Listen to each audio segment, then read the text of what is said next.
October 13th. The great detective was back today. I glimpsed him only briefly from a hedgerow where I was burying something. He did not see me. Later, Greymock told me he had visited Owen's place. Owen and Cheater were out, and he had looked about some, discovering the wicker baskets. His assistant injured his wrist, she said, having been sent up the ladder into the oak tree to test the strength of some of the branches whence he had fallen. Fortunately, he landed on a heap of mistletoe, or it might have been worse. That evening I heard a scraping at an upstairs window while I was making my rounds. I went to it and peered out. At first I saw nothing. Then I realized that a small form was darting back and forth. "Snuff! Let me in! Help!" it cried. It was Needle. "I know better than to let you guys inside," I said. "That's the boss. I'm just a bat. I don't even like tomato juice. Please!" "Well, what's wrong?" I heard a loud thunk from the other side of the wall. "It's the vicar!" he cried. "He's wigged out! Let me in!" I undid the latch with my paw and pushed it. It opened a few inches, and he was inside. He fell to the floor, panting. There followed another thunk from without. "I won't forget this, Snuff," he said. "Give me a minute." I gave him 2, then he stirred.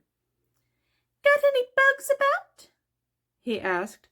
"I've got this fast metabolism, and I've been getting a lot of exercise." It'd take a lot of effort catching them," I said. "They're pretty fast. How about some fruit?" "Fruit is good, too." "There's a bowl in the kitchen." He was too tired to fly it, though, and I was afraid he was too fragile to pick up in my mouth, so I let him cling to my fur. As I walked downstairs, he repeated, "Wigged out! Wigged out!" "Tell me about it," I said, as he feasted on a plum and 2 grapes. "Vicar Roberts has become convinced that there's something unnatural in the neighborhood," he said. How strange. What might have led him to that conclusion?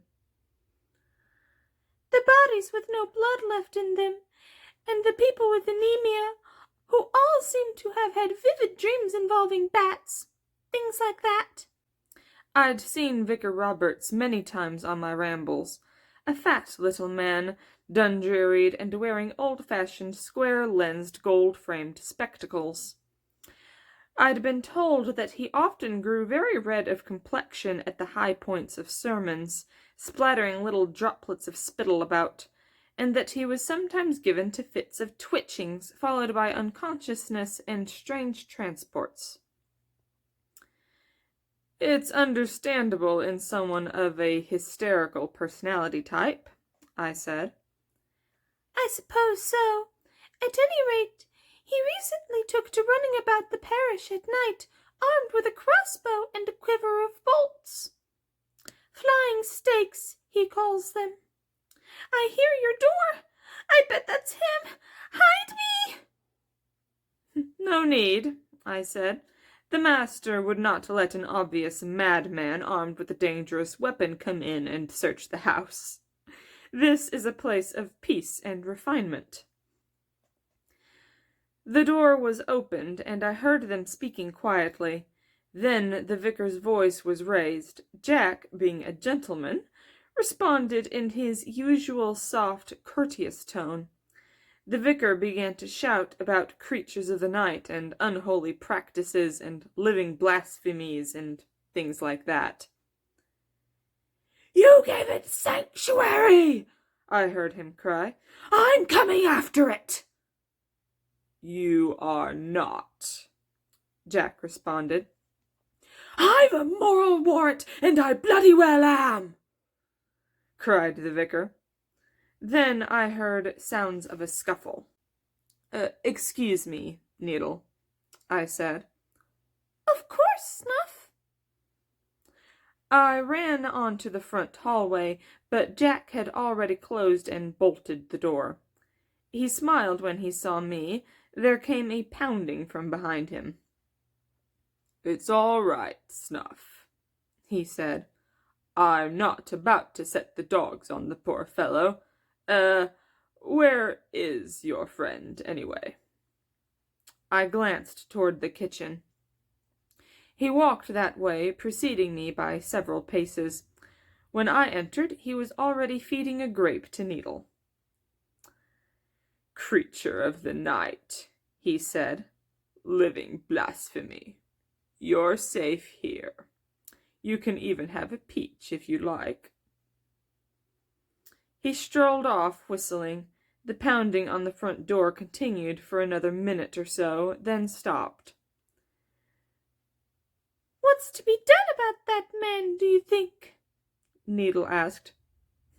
"Stay out of the way, I guess." "Easy to say. He took a shot at Nightwind yesterday, and a couple at Cheater recently." "Why?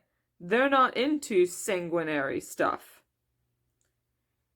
"No, but he also claims to have had a vision concerning a society of wretched individuals and their familiars preparing for some big psychic event which will place them at odds with each other and threaten the safety of humanity. The vampire business was the first sign, as he put it, that this was true." "I wonder what busybody sent him that vision." "Hard to guess," Needle said. "But he could be shooting at you or Jack tomorrow." "Perhaps the parishioners will send him to the continent," I said, "to take the waters at some salubrious spa. We only need about 2.5 weeks more." "I doubt they will. In fact, I think he's enlisted some of them in the cause of his vision.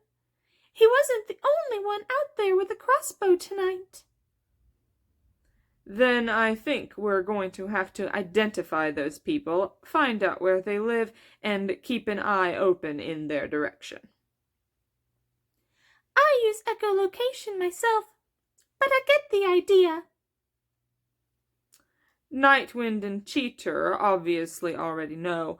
I'll tell Greymock if you'll tell Quicklime and Bubo. "What about that Talbot fellow?" So far as I can tell, Larry Talbot doesn't have a non-vegetable companion. He can take care of himself, I think. "All right." And we should all agree to spread the word on who they are and where they live. It won't matter to someone like that what your persuasion is. "I agree with you on this." Later, I checked around outside, and there were no crossbow persons in the vicinity, so I opened the window again and let Needle out. The vicar's quarrels stuck in the siding over our heads.